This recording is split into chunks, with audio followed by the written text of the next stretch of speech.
Interesting. And what about back to Phil Hartman? We could duke it out. So he he took me under his wing. He did. Yeah, he gave me advice. I would go to him for advice. He would, we actually, I would go to his house for holidays. And not everybody, no one in the cast did. Just How did his wife seem?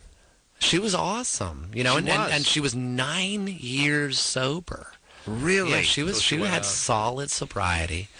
And, back then, I was, I think Phil maybe smoked a little pot maybe, but not much. He was a clean guy. Right. Barely drank. He really liked old cars, and he liked his airplane. Oh. And he had toys like that. Oh, breaks my heart. I know, he was just the greatest, kindest, most generous and funny guy you could ever want to know. Yeah, well, there's a couple of guys you miss. I mean, whenever someone dies before their time, it's a tragedy. But there's guys whose work you miss, and in comedy, there's not too many of them really. I mean, Chris Farley. I'm sorry he's gone, but I don't miss his work. I didn't need to see Beverly Hills Ninja 3 or anything like that. I think he was funny. All right, he had his moments, but he was funny. The point is Phil Hartman. I miss the guy's work. Yeah, he was funny. The guy, when he was on SNL and when he would do his voice, do his voiceover stuff on The Simpsons and stuff. I mean, he was a real really good. Yeah, he was on Pee Wee Herman show too. Yeah, he loved to work. He loved to work. And you know who also was like that was John Ritter, because we were on the same night, so I got to know him. He was also on News Radio. John Ritter had like a 5-arc story on News Radio where he came in as a therapist to help out in the workplace, and just like Phil, generous and kind and loving. And you know what it is? I think I really do believe this. They get to go to heaven.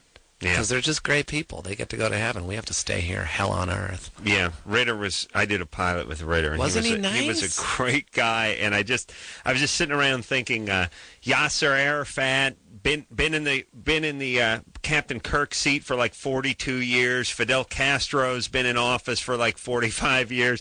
John Ritter, pow, he's gone. Really? Yeah. This is how it works? John Ritter's got to go. Fidel Castro and Yasser Arafat they just keep going forever, boy. Yeah. They just keep going. Princess died, John Ritter, you guys are out. Arafat, Castro, Khomeini, you guys keep it rolling. Keep the party going. Really, that's the plan. See? That's the plan. Idi Amin, you go in your 90s. You go, girl. You go, girl.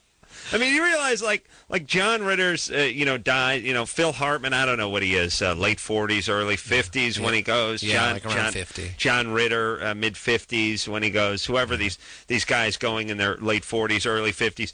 Fidel Castro just getting started at 50, boy. Oh yeah. He had, he was just coming into his own, Yep. and Yasser Arafat, these guys were just coming in, just getting their business going in their later 40s, mid 40s. And nothing ever stops them. Nothing. No valve, nothing pops off, nothing. They just keep going and going and going. And they have the most dangerous job in the world. They never get assassinated. Nothing ever happens. No plane crashes, no booby traps, no bombs in suitcases, no hitmen, no poisoning, no nothing.